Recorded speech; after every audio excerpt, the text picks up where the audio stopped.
If you're an Indian man working a 9 to 5, eating clean, homemade food, and still carrying stubborn body fat, this video is for you. I coach guys just like you, software engineers, accountants, business owners, doctors, and I've helped them drop 10 to 15 kilos of body fat without giving up their culture, social life, or working out 6 days a week. So Hemish dropped 10 kilos of body fat whilst being a busy doctor. Rajan bulked up and added 8 kilos of size onto his frame. And Akash went through a body recomposition, completely transforming his physique. And Akash had a lot of stubborn belly fat around his waist, which disappeared like that. And they all did it with the same lifestyle, training, and structure, which I'm about to dive into this video. But guys, I completely get it. I've grew up in an Indian household, eating my mum's food, my grandma's food as well. I get it too.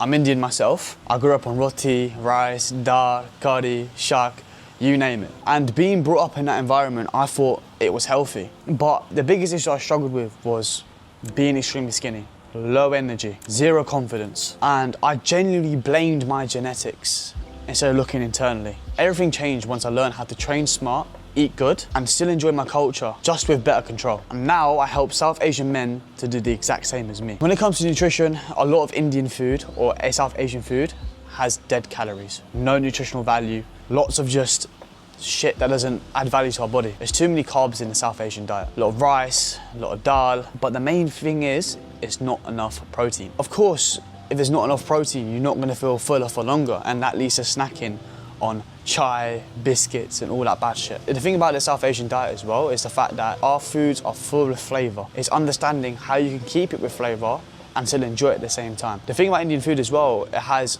high amounts of oil. So your mum's food, your bar's food, your grandma's food contains high amounts of oil.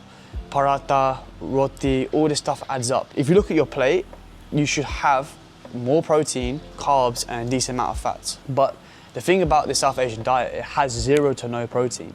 And I have a lot of clients who are veggie, and being veggie can be even more harder. So the solution to this problem is having 25 to 35 grams of protein with each meal. Tracking your portions is very, very key. Instead of having a plate full of just carbs, make sure it's balanced out with the correct proteins, carbs, and fats. And if you're vegetarian, for example, you may struggle more. So look at adding stuff along the side, like paneer, tofu, lentils, Greek yogurt, and protein shakes. Also, instead of having roti, you have like naans, so you can track it as well. Because remember, you don't need to track every single thing in regards to nutrition, but being self-aware goes a long way as well. My clients still eat out of their families, still enjoy meals out, but now they've got some sort of structure. Because when you go to your auntie's house and you go for chai and some snacks, you can't say no to them because in our cultures, it's considered disrespectful. But there's so many different things you can do to stay on track. So when it comes to training, a lot of South Asians have a busy schedule. They're working relentlessly in a job, and that's engraved in us. So when it comes to your training, it's not about training 5, 6, 7 times per week. It's ultimately about training smart and having compound movements. So having compound movements which work more than one muscle group is very, very key. And all you need is 2 to 3 times in the gym.